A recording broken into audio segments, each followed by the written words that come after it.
Halo, saya Jisyono. Di sini saya berperan sebagai Sang Kuryang. Halo, saya Tiffany Hairunisa, berperan sebagai Dayang Sumbi. Halo, saya Neni Saputra sebagai Tumang. Alkisah pada zaman dahulu di tanah Parayangan pada sebuah kerajaan yang dipimpin oleh seorang baginda raja yang ditemani oleh seorang ratu dan hanya mempunyai seorang putri.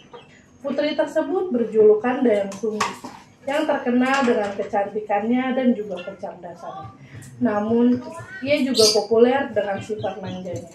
Di suatu pagi pada dikala Dayang Sumbi sedang menenun, ia merasa tak enak badan. Selanjutnya, ia secara tidak sengaja menjatuhkan pintalan benang ke lantai berkali-kali.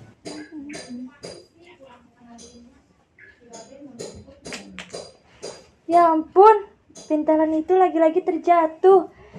Aku berjanji, siapapun yang menemukan pintalan benang itu kepadaku, jikalau dia laki-laki akan kunikahi, jikalau ia perempuan akan kujadikan saudaraku. Beberapa saat setelah kata-kata perjanjian tersebut diikrarkan, tiba-tiba datanglah seekor anjing yang sakti berjulukan Tumang. Lah, Putri Anjen?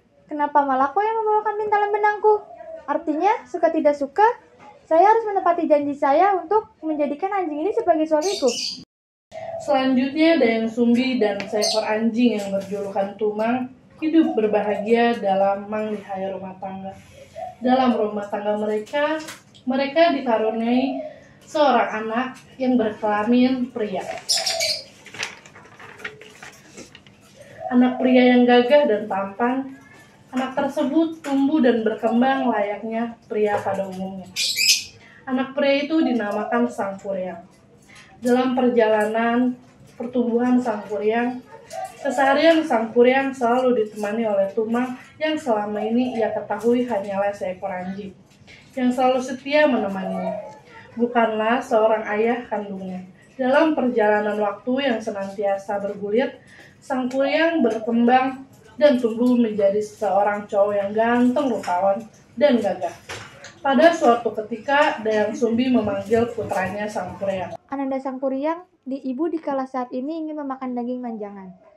Pergilah kau ke hutan untuk mencari rusa, dan ajaklah si Tumang untuk pergi bersamamu. Mohon, indung kujang. Anjung Sang Kuryang di tengah leuweung. Gimana saya mendapatkan menjangan yang besar? Aku tidak akan pulang sebelum hasil yang memuaskan. Lalu Sang Kuryang mengarahkan busurnya ke arah si Tumang. Dan benar saja ia telah melakukannya. Tumang pun terkena anak panah Sang Kuryang. Dan tak usang kemudian Tumang pun sekarat dan menjadi mati. Begitu Sang Kuryang tiba di rumah, ia pribadi menyerahkan Tumang kepada ibunya.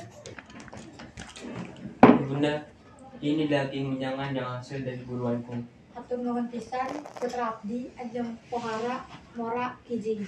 Beberapa dikala selesai makan, Dayang Sumbi pun ingat dengan Tumang. Di mana sih Tumang? Ya Bunda, ada pergerangan. Kau tahu Tumang di mana? Kau tidak pulang bersamamu? Maafkan saya Bunda, Tumang telah mati di tanganku. Jadi daging yang kau suguhkan kepadaku itu ada daging si Tumang? Benar sekali Bunda. Dayang Sumbi begitu murka mendengar dongeng tersebut. Dengan refleks disertai dengan amarah yang memuncak, ia memukul kepala Sang Kuryang dengan benda peralatan dapur yang dipegangnya. Sang Kuryang terluka parah di bagian kepalanya. Maafkan saya Bunda, aku akan pergi dari sini.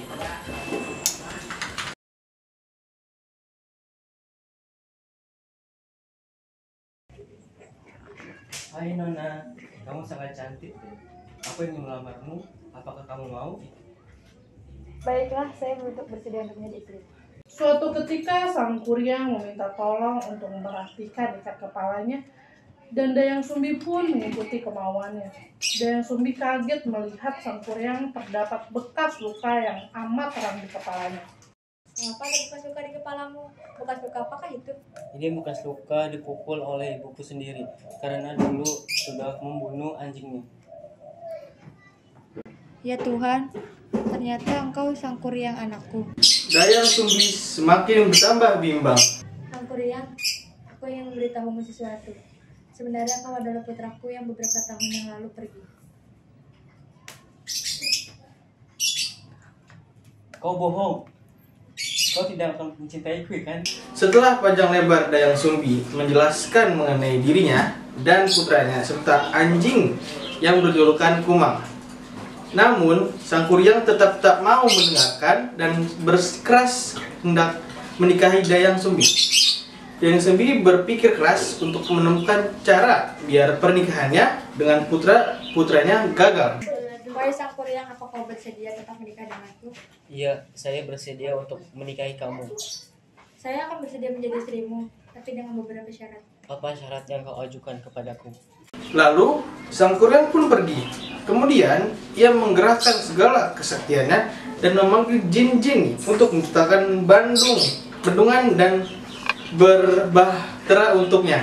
Ketika pekerja Sang Kuryang tengah berlangsung, Dayang Sumbi memakai tipu-tipu daya, yakni membangunkan ibu-ibu untuk menumbuk padi menunjukkan fajar telah tiba. Sang Kuryang berhenti melaksanakan pekerjaannya, dan jin-jin pun lari terbirit-birit sebab menerka fajar telah tiba.